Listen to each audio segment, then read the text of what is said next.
सुखदेव भगवान कहने लगे कि परीक्षित महाराज हरिश्चंद्र के रोहित हुए, रोहित के सुदेव, सुदेव के चंप, चंप के बाहुक, बाहुक की 100 पत्नियां, 100 पत्नियों में से एक को भी संतान नहीं हुई। शत्रुओं ने आक्रमण किया, सो जंगल में चले गए। जंगल में जाकर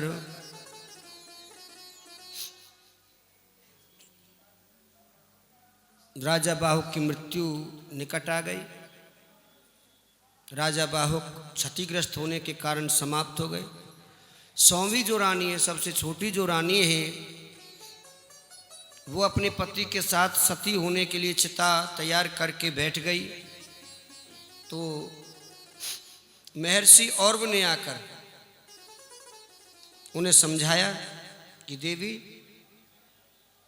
तुम अपने पति के साथ सती ना हो, क्योंकि तुम्हारे गर्भ से एक यशस्वी पुत्र प्रकट होगा। और 99 रानियों ने सुना कि इसके गर्भ से बालक पैदा होगा और हम सब निसंतान हैं, तो ये तो महारानी बन जाएगी और हमें कौन पूछेगा। राजपाट का उत्तराधिकारी भी इसका पुत्र होगा। तो 99 रानियों ने उस अकेली रानी को जहर खिला दिया खीर में। ईर्षा कपट पहले से ही चलता आया है, आजकल की कोई नई बात थोड़ी है। अब एक दूसरे की कटती करने में लग जाए मैया दम में, ये कोई नई बात ना है, पहले से ही चलती आ रही है।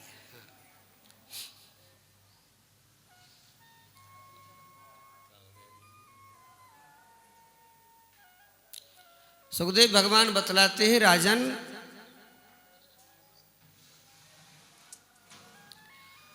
खीर में जहर खिला दिया,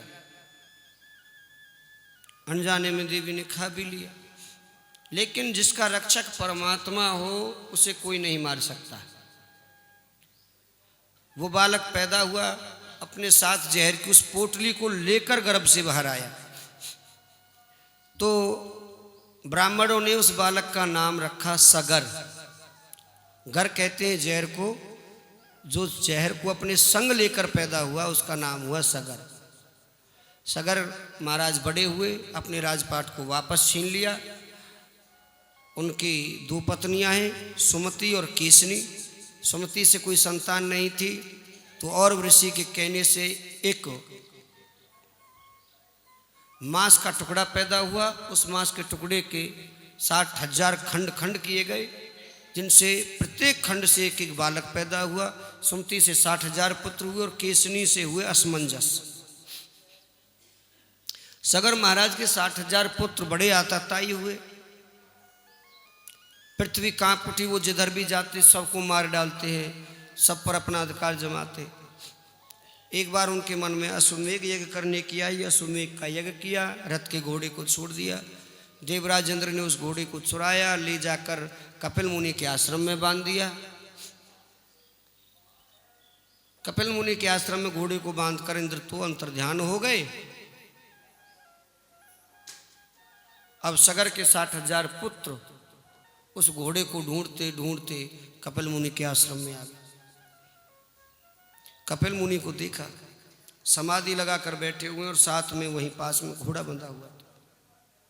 कहने लगे, अरे देखो देखो, ये धूर्त महात्मा कैसे आसन लगाकर बैठा है, मानो कब से तपस्या में लीन हो, और हमारे रथ के घोड़े को, हमारे यज्ञ के घोड़े को इसने यहाँ चुरा कर बांध लिया है, हम इसे जीवित नहीं छोड़ेंगे। कपिल भगवान की समाधि भंग की। कपिल भगवान के नेत्र खुले। नेत्र खुलते ही उनकी दृष्टि मात्र से, देखने मात्र से सगर के 60,000 पुत्र वहीं जलकर राख हो गए। बोलिए कपिल भगवान की जय। तो मित्रों, कभी भी अहंकार मत करना। सगर के 60,000 पुत्र थे, 1 2 10 5 नहीं, 60,000 पुत्र। संत साधुओं का, महात्माओं का कभी किसी का अपमान, किसी का भी नहीं, साधु संत से ही नहीं, कभी किसी का अपमान मत करना, क्योंकि तुम जितने बड़े ज्ञानी हो, इस सृष्टि में तुमसे बहुत बड़े बड़े ज्ञानी भरे पड़े, तुम्हारी तुलना तो वहाँ कुछ भी नहीं। बड़े बड़े ऋषि महात्मा कंदराओं में हजारों वर्षों से तपस्या में लीन है। कभी अहंकार मत करना। धन का, संपत्ति का, तपस्या का, भजन का, आयु का, इस संसार में ना जाने क्या क्या है। सकल पदार्थ है जग माही, कर्म ही नर पावत नहीं। आप तो सरल मन के भक्त बनो। जब मनुष्य के पास कुछ ना हो तो शून्य। वृंदावन में अयोध्या से एक महात्मा जी आए थे अभी कुछ दिन पहले। तो वो महात्मा जी ने एक दुकानदार से बस वैसे ही आनंद लेने के लिए पूछने लगे, अरे भैया किया डिब्बा में कहा है, ऐसे सारा करते। तो सेठ जी बोले, बाबा या में चावल है, चावल। अच्छा। और भैया वह बगल वाले डिब्बा में कहा रखे हुआ है? बोले या जा डिब्बा में चीनी है बाबा, चीनी। अच्छा अच्छा। हाँ, और लाला वा डिब्बा में कहा रखे हुआ है?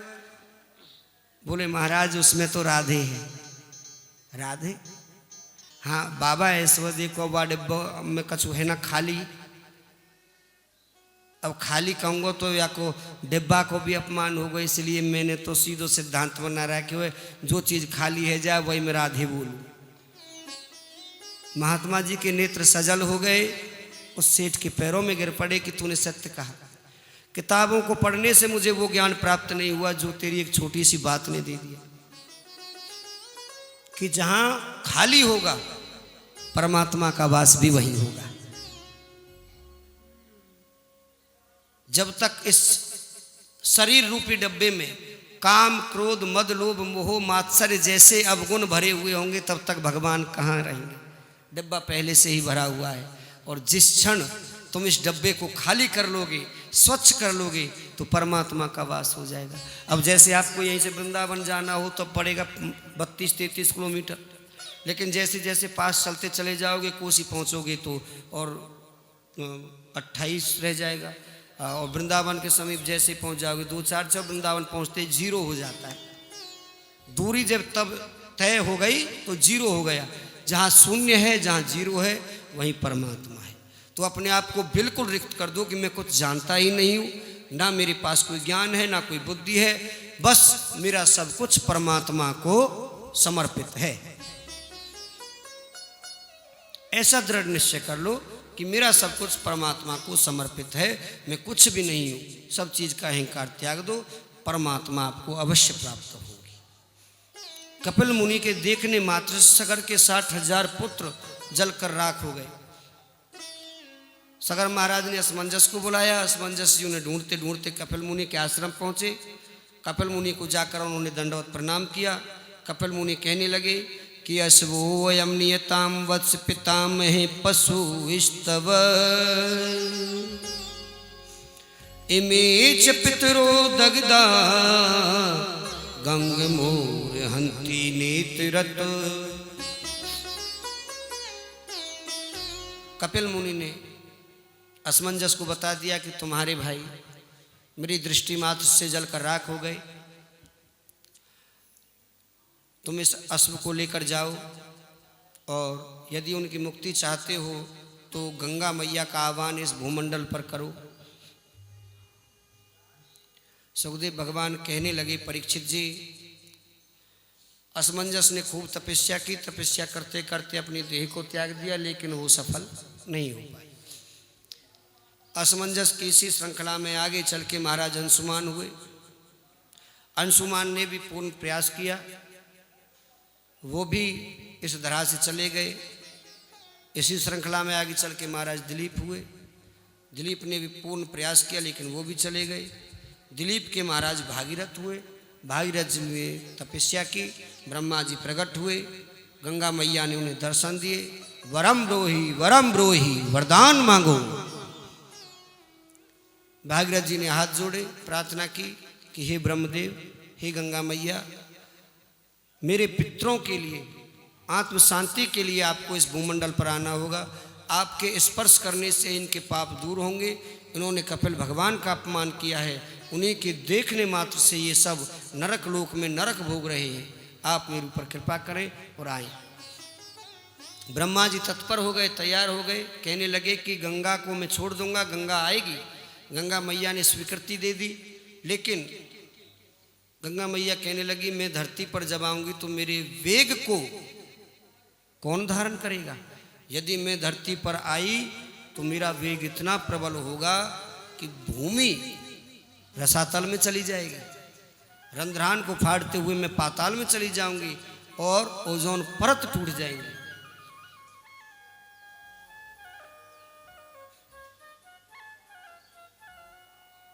ब्रह्मा जी ने युक्ति बताई कि यदि देवी गंगा के वेग को कोई धारण कर सकता है तो वो बाबा भोलेनाथ। भागीरथ जी ने बाबा भोलेनाथ की तपस्या की। भोले बाबा तो बड़े भोले, वरदान मांगो, क्या चाहते हो, कैसे याद किया। कहने लगे बाबा गंगा मैया धरती पर आ रही है, उन्हीं के द्वारा हमारे पितरों का कल्याण संभव है, सो उनके वेग को केवल आप ही धारण कर सकते हैं। भोले बाबा तैयार हो गए।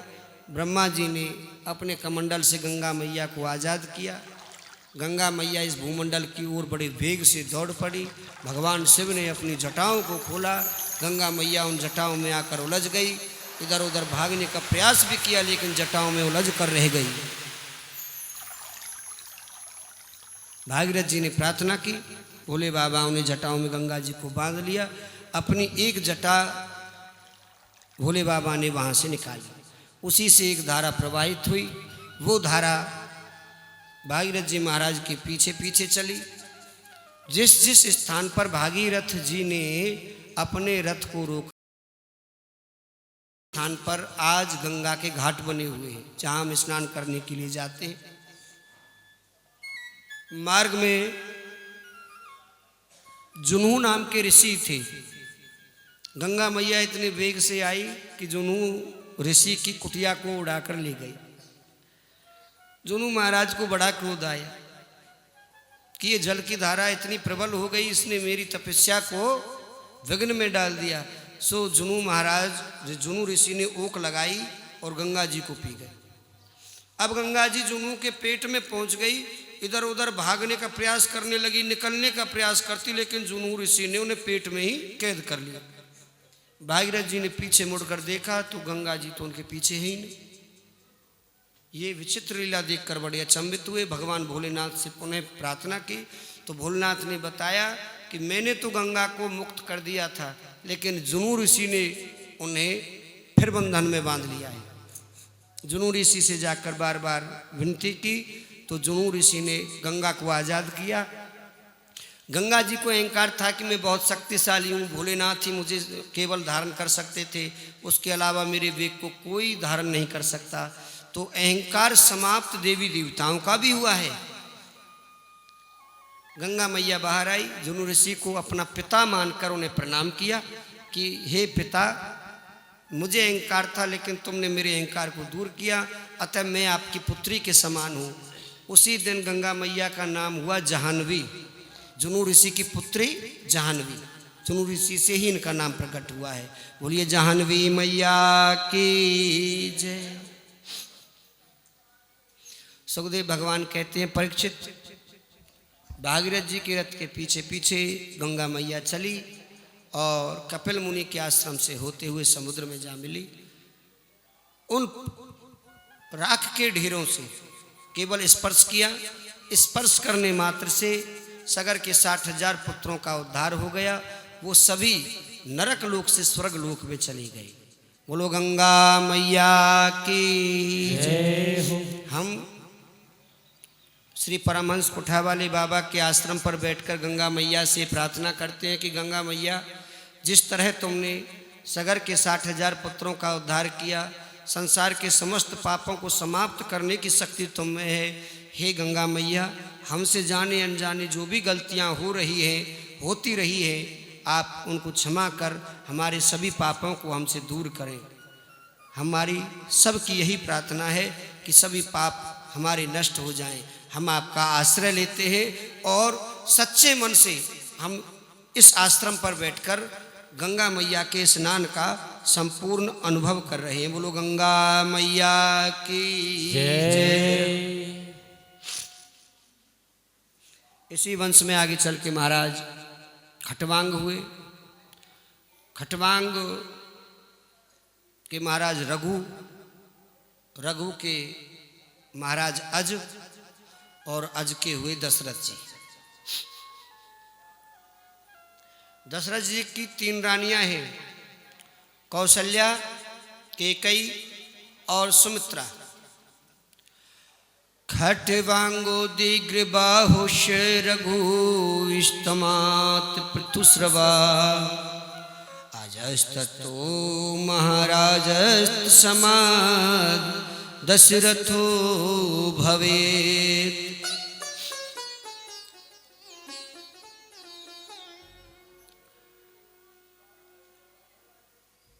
पहले दशरथ जी महाराज से कोई संतान नहीं थी, तो संतानहीन होने के कारण दुखी होकर एक दिन वशिष्ठ जी के पास गए। उनके कुलगुरु हैं, वशिष्ठ जी के पास गए और उनसे प्रार्थना की, एक बार भूपत मन माही, एक बार भूपत घर माही, भई गिलान मोरे सुत नाई, भई है गिलानी मोरे जुन नाही।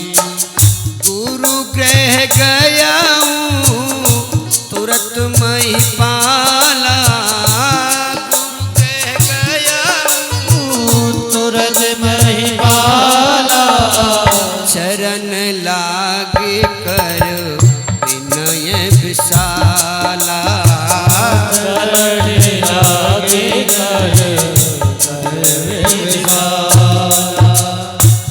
गुरु जी के पास गए, चरणों में गिर पड़े, महाराज मेरी एक छोटी सी विनती है, निज दुख सुख सब गुरु ही सुनावेउ, कहे वशिष्ठ बहु विधि समझाए।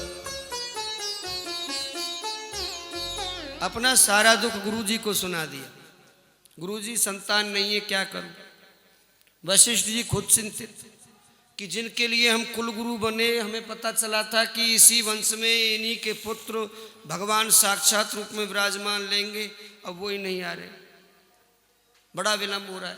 तो गुरु जी ने कहा कि तुम चिंता ना करो राजन, तुम चिंता ना करो, तुम्हें एक नहीं दो नहीं चार चार पुत्र होंगे, निश्चिंत हो जाओ। तो गुरु जी ने धीर बंधाया, हो धरहु धीर हो यही सुत चारी,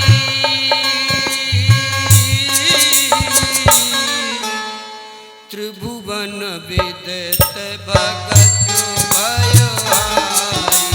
राम सिया राम सिया राम जय जय राम, राम सिया राम जय जय राम।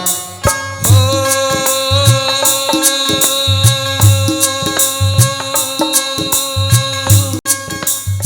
श्रृंगी ऋषि वशिष्ठ बुलावा,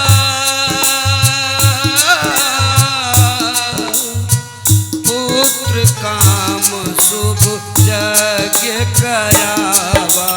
राम सिया राम जय जय राम, राम सिया राम जय जय राम।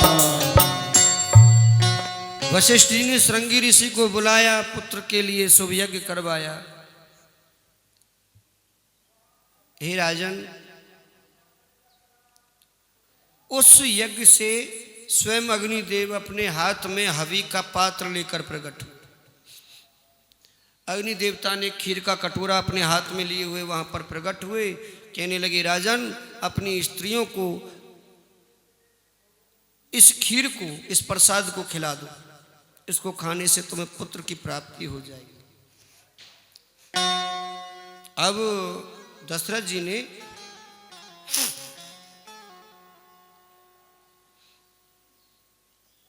अर्धभाग कौशल्य ही देना,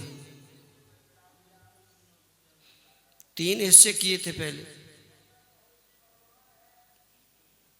आनंद रामायण में वर्णन आता है कि जब 3 हिस्से बराबर के कर दिए सुमित्रा अपने भाग को खाने लगी तो उस समय वहाँ पर एक काग आया और वो काग उस हवि के प्रसाद को लेकर उड़ गया। ऋषिमुख पर्वत पर एक पेड़ के ऊपर बैठकर वो काग उसे खाने ही वाला था कि और कागों ने आक्रमण किया तो उसने उस प्रसाद को नीचे गिरा दिया। नीचे माँ अंजना बैठी हुई थी, माँ अंजना ने उस प्रसाद को ग्रहण कर लिया। इसी से श्री हनुमान जी महाराज की उत्पत्ति हुई। तुलसीदास जी कहते हैं, अर्धभाग्य कौशल्य दीना, उभय भाग्य आधे कर कीना। अर्धभाग्य कौशल्य दीना, उभय भाग्य आधे कर कीना। के कई के नृप सो दयऊं, दयऊं शुभ भाग्य पुन भयऊं।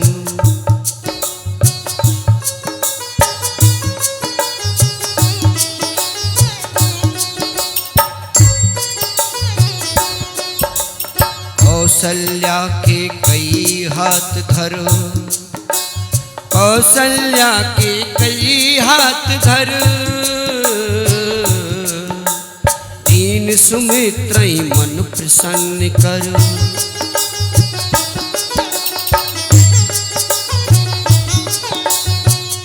उस समय कौशल्या जी ने अपना आधा हिस्सा और केकई माँ ने अपना आधा हिस्सा सुमित्रा को दे दिया। देखिए कितनी विचित्र बात है कि संतान ना हो और इतने समय में भी यदि कोई ऐसा सामान मिले जिससे संतान हो जाए, एक माँ क्या उसका बंटवारा करेगी ना। लेकिन माता कौशल्या ने, माता केकई ने अपना आधा आधा हिस्सा सुमित्रा को दे दिया कि बहन हमारे पास पुत्र हो और तेरे पास पुत्र ना हो तो क्या हम सुखी रह सकती हैं? कभी नहीं।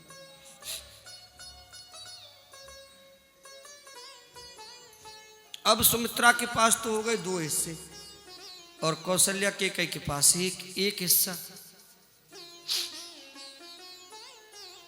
सुमित्रा की नेत्र सजल हो गए, हाथ जोड़कर बोली, बहन तुमने मेरे ऊपर जो उपकार किया है ना उसका ऋण मैं कभी नहीं चुका सकती।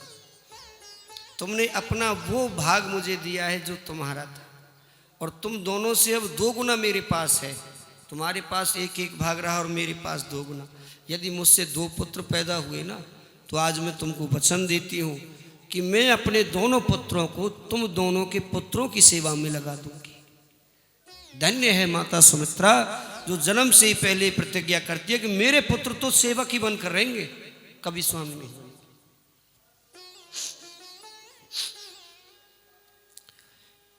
परमपिता परमात्मा की कृपा से तीनों रानियां गर्भवती हुई और शुभ समय शुभ घड़ी जानकर आज परमपिता परमात्मा प्रकट हो रहे हैं। आइए हम और आप उन्हें प्रणाम करें। प्रणाम करते हुए चलेंगे। नौमी तिथि मधुमास पुनीता, शुक्ल पक्ष अभिजित हरि प्रीता। मध्य दिवस अति शीत न घामा,